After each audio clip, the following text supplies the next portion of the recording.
नमस्कार साथियों, आज मैं लेकर आया हूँ कॉमन एलिजिबिलिटी टेस्ट जो कि ग्रेजुएट लेवल का RSSMT ने करवाया था। उसका रिजल्ट डिक्लेयर हो गया है और उसमें जो भी प्राप्तांक एग्जाम के बाद में जो 300 नंबर का पेपर था उसके अंदर छात्रों के जितने नंबर बने हैं वो सारे आपकी SSO ID यानी कि जो आपकी SSO ID है उसके अंदर शो हो रहे हैं। थोड़ी कल टेक्निकल प्रॉब्लम होने के कारण उसमें दिक्कत आ रही थी, लेकिन अब बिल्कुल छात्रों के समूह के उसमें रिजल्ट वो देख चुके हैं और अब सभी छात्रों के मन में एक संशय है कि हमारा क्या होगा। इसके अंदर सभी छात्रों को पास किया गया है, चाहे उसके 50 नंबर बने हैं चाहे उसके 270 नंबर बने हैं, उन सबों का इसमें कोई फेल और पास का नहीं दिखाया गया है, ना नॉट एलिजिबल और एलिजिबल भी नहीं दिखाया गया है। ये पूरा पेपर 300 मार्क्स का था जिसमें से कई क्वेश्चन डिलीट किए गए हैं। तो डिलीट किए गए हैं उसमें भी उन्होंने एक ही फॉर्मूला अपनाया, पूरे पेपर को 300 नंबर का ही माना है। लेकिन अगर 150 में से अगर 5 क्वेश्चन डिलीट हो गए तो 145 को 300 नंबर में डिवाइड कर दिया गया, यानी 145 जो क्वेश्चन थे उन्हीं का वेटेज यानी कि 2 पॉइंट कुछ उनका वेटेज बढ़ा दिया गया और उनको 300 मार्क्स का ही माना गया है। तो इसमें ऐसा नहीं है कि वो 300 में से कम कर दिए गए, नॉर्मलाइजेशन किया गया है। नॉर्मलाइजेशन के बाद में जितने भी डिलीट क्वेश्चन हुए हैं उनको डिलीट करके जो रिमेनिंग क्वेश्चन बचे 142, 144 या 147 उन्हीं को पूरा 300 नंबर में डिवाइड किया गया है। तो यानी कि वो 2 पॉइंट कुछ मार्क्स के नंबर हो गए। अब हम चर्चा करते हैं कि इसमें जो मार्क्स आए हैं उसके आधार पर छात्र कैसे एग्जाम में होंगे। अब अगर मानिए देखिए, सबसे महत्वपूर्ण जो ग्रेजुएट लेवल की भर्ती मानी जा रही है वो है जूनियर अकाउंटेंट, जिसके लगभग 5000 पदों की भर्ती होनी है, जो कि एक बम्पर भर्ती कहला रही है, जिसके अंदर सभी छात्रों का जो भी ग्रेजुएट लेवल में जिन्होंने एग्जाम दिया था उनके लिए एक महत्वपूर्ण परीक्षा है ये जूनियर अकाउंटेंट की। लेकिन साथियों मैं एक बात कहना चाहूंगा, इन 5000 में वो 15 गुणों को पास करेंगे, यानी 5000 15 इंटू 5000, तो कुल छात्र जो होंगे वो 75,000 इस एग्जाम को देने वाले होंगे। अब छात्रों इसमें ऐसा नहीं है कि 75,000 जो टॉप मेरिट के हैं, जैसे 260 से लेकर के जितने भी 75,000 छात्र आएंगे नीचे, माना कि वो 180 तक के मार्क्स वाले छात्र इसमें आ जाते हैं, तो उन्हीं छात्रों को एलिजिबल किया जाएगा या वही छात्र एग्जाम दे पाएंगे, ऐसा नहीं है। इन 15,000 में फिर कैटेगरी वाइज उनका सिलेक्शन किया जाएगा। जैसे 5000 पोस्ट में फॉर एग्जांपल जनरल की पोस्टें जितनी भी हो, सपोज दैट जनरल की पोस्टें अगर 2000 हैं तो 2000 के 15 गुने इसमें पास किए जाएंगे।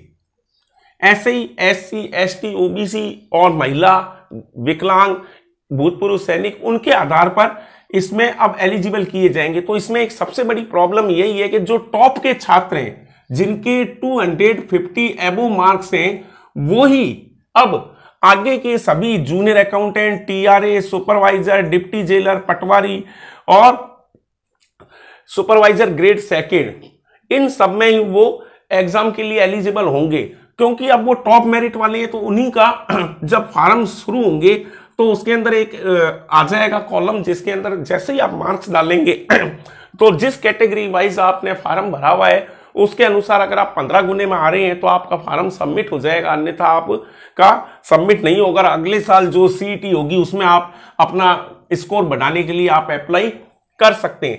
तो जो ये बहुत बढ़िया एक सिस्टम लेकर आई थी सरकार RSSM में, लेकिन इसका मैं जब तक है कि अच्छा सिस्टम होते हुए लेकिन इसमें इन्होंने पूरी प्रैक्टिस नहीं की और उस प्रैक्टिस नहीं करने का नाम छात्रों को कईयों को बहुत ज्यादा खामियाजा भुगतना पड़ेगा।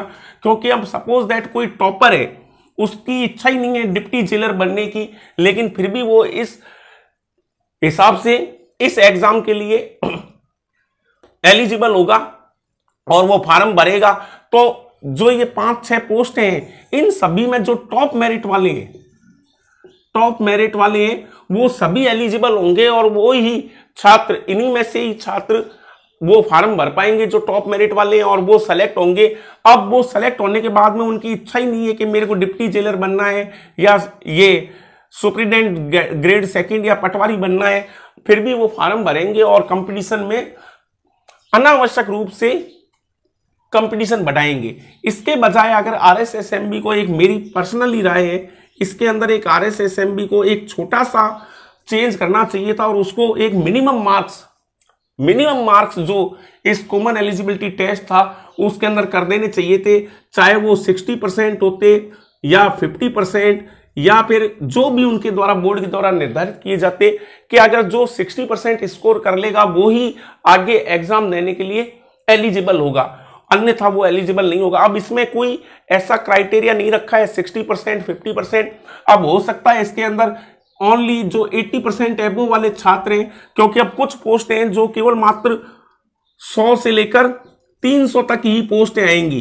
तो अगर 100 से 300 के बीच में आती है तो 100 इंटू 15 यानी कुल 1500 ही छात्र एग्जाम के लिए अपियर होंगे। इसी प्रकार अगर 300 पोस्टें हुई तो 300 इंटू 15 बराबर 7500 छात्र। बाकी जो लाखों की भीड़ थी वो कहां गई? उस भीड़ का अब कोई भी औचित्य नहीं रह गया और केवल मात्र जो टॉपर है वही एग्जाम में बैठ पाएंगे और एग्जाम कर पाएंगे। और उन 15 गुणों में से भी फिर एक गुणे को आगे जब मेन रिजल्ट आएगा तो वो एक गुना ही उसमें एलिजिबल हो पाएगा। तो इसलिए छात्रों, इसका जो मेन थी जूनियर अकाउंटेंट, वही एक बड़ी भर्ती है जिसके अंदर लगभग 5000 पोस्टें बता रहे हैं। तो उसी में ज्यादा उम्मीद छात्र लगाए हुए थे कि 75,000 पास होंगे, लेकिन 75,000 भी कैटेगरी वाइज पास होंगे। एससी की कैटेगरी में जो छात्र हैं वो एससी के जो मार्क्स होंगे उस आधार पर, ओबीसी के हैं तो ओबीसी पर, जनरल में है तो जनरल, तो उस आधार पर ये 75,000। आप ये मत मानिएगा कि जो टॉपर है वही 75,000 आ जाएंगे। कैटेगरी वाइज जो जो उनके मार्क्स बनेंगे उस आधार पर भी उनको एलिजिबल किया जाएगा। दूसरी एक इस परीक्षा में सबसे बड़ी प्रॉब्लम जो मिनिस्ट्रियल स्टाफ है, जिसका इस जूनियर अकाउंटेंट की भर्ती परीक्षा में 12.5% रिजर्वेशन होता है। अब उसमें भी वो देखना पड़ेगा कि उसका क्या किया जाता है और उनको कैसे किया जाता है। तो ये भी एक बहुत बड़ी उसमें है, तो इसका भी सॉल्यूशन किया जाना चाहिए। मुझे उम्मीद है कि छात्रों अब आपको इसमें संशय नहीं रहेगा कि इसमें कैसे आगे एग्जाम के लिए हमें करना है या क्या करना है। अब आगे जब भी फॉर्म निकलेंगे तो आपके स्कोर के आधार पर आप जब फॉर्म भरेंगे तो उस फॉर्म में जैसे ही आप भरेंगे कैटेगरी वाइज अपना, तो उसमें अगर आप एलिजिबल हैं तो आपका फॉर्म सबमिट हो जाएगा, अन्यथा आपका फॉर्म रिजेक्ट हो जाएगा।